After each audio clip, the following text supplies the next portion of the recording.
You! What is good? Welcome back to Josh on Point mga pare. So ngayon pag-uusapan natin, no?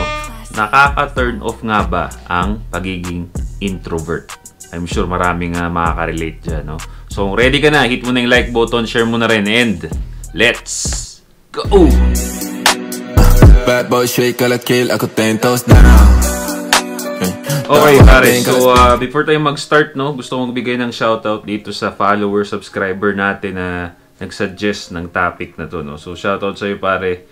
Lalagay ko yung name niya dyan sa screen, pero I'm sure, ano to, dami account to, no. Nahiya lang siguro siya magpakita, so, dami account yung ginamit niya. So, sabi niya rito, mag-ask lang ako, hindi ba okay ang pagiging introvert? So, bago yon, no? Ano nga ba yung introvert? Para magkaintindihan tayo, pare, ng pinag-uusapan dito. So, galing dito sa WebMD. Ang sabi dito, what is an introvert? Ang sabi dito, an introvert is a person with qualities of a personality type known as introversion.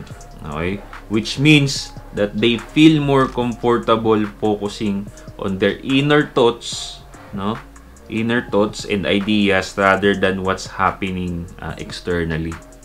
Okay, in Tagalog, pare, ito yung mga klase ng tao na mahilig lang mag-isip. Okay, wala silang pakialam madalas sa mga nangyayari dyan sa mga paligid nila. Okay, kung may maingay dyan, nagdadaldalan, wala silang pakialam doon, mas nagpo-focus sila dun sa mga ini-imagine nila, pare. Ito pa, they enjoy spending time with just one or two people rather than large groups or crowds. So, madalas yung mga introvert, pare, ito yung kunti lang yung friends nila, no? Pero solid.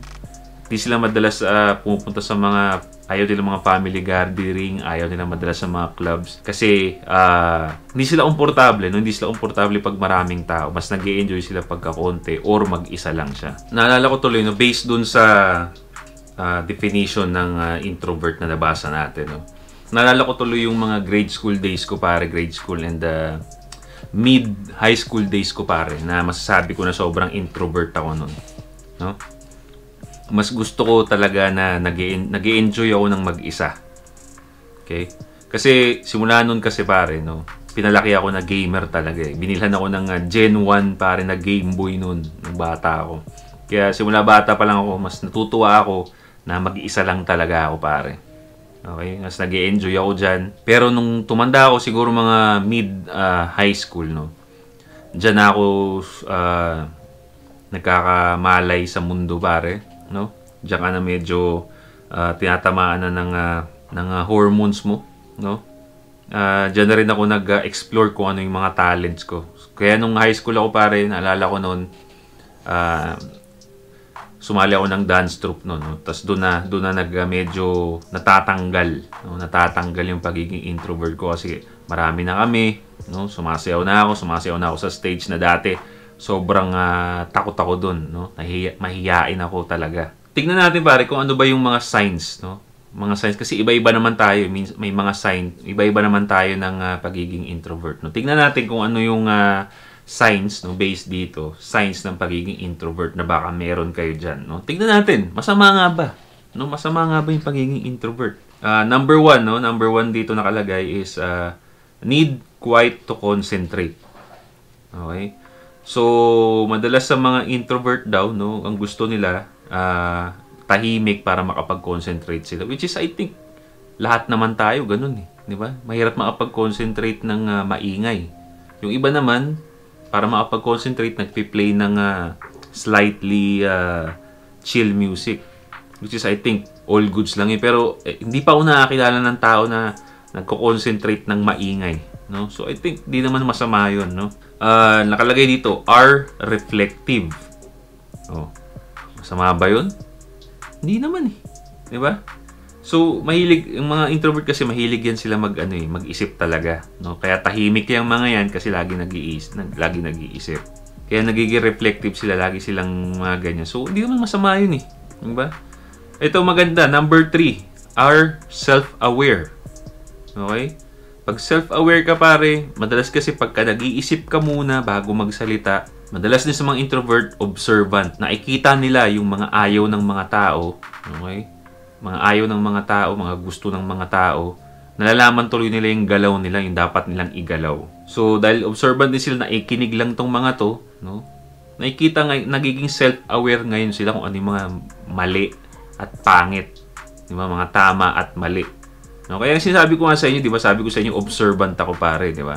Kasi deep sa roots ko talaga pare, no, may pagka-introvert talaga ako. Kaya magaling ako mag-observe ng mga tao.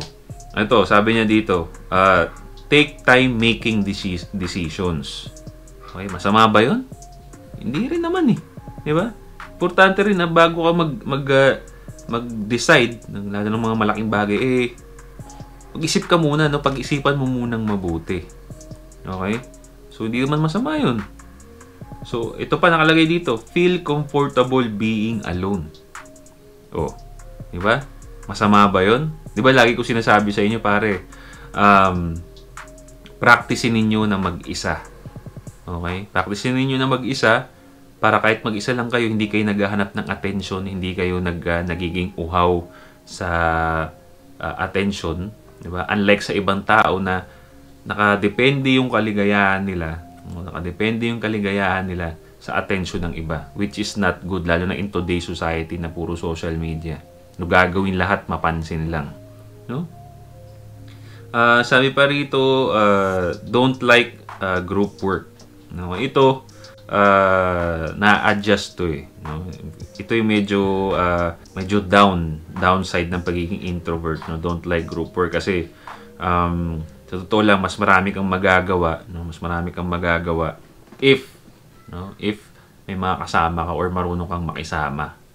Okay? So ayun, no. So based sa mga nabasa natin, pare, parang lahat na pinag-uusapan natin dito sa channel ko, no, kung mapapanood mo yung mga previous video ko, karamihan doon may mga introverted traits. Okay, mga introvert na traits.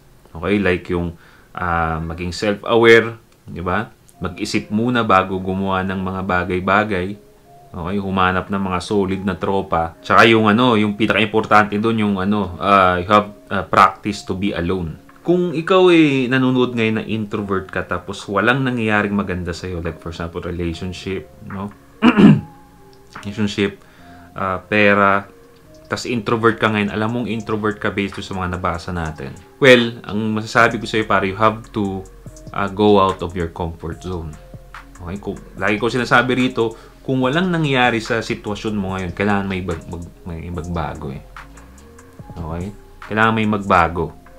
So, kung introvert ka ngayon, I think you have to practice things that extrovert do. Okay? Like going out. Sanayin mo na mag-hangout sa maraming tao. Okay? Voice out your opinion. Diba? Malay mo, maging successful ka. Pero wag mo kakalimutan yung roots mo.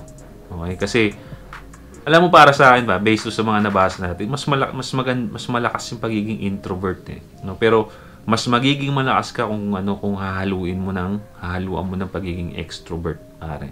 So again, sa mga introvert na tropa dyan, go out of your comfort zone, mga pare. Kung takot kang kumausap ng babae, mag-practice kang kumausap ng babae.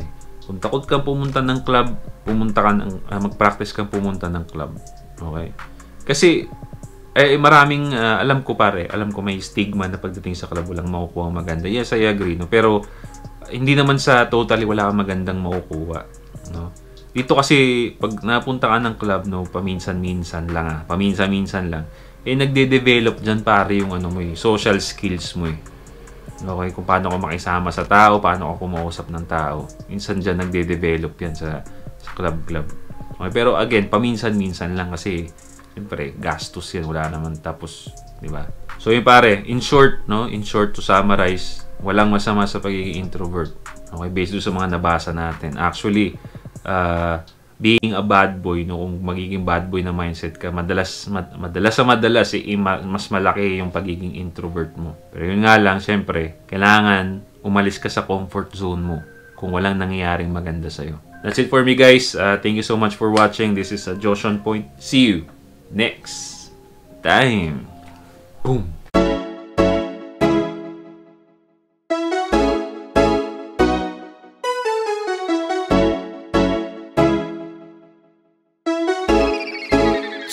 GFAB.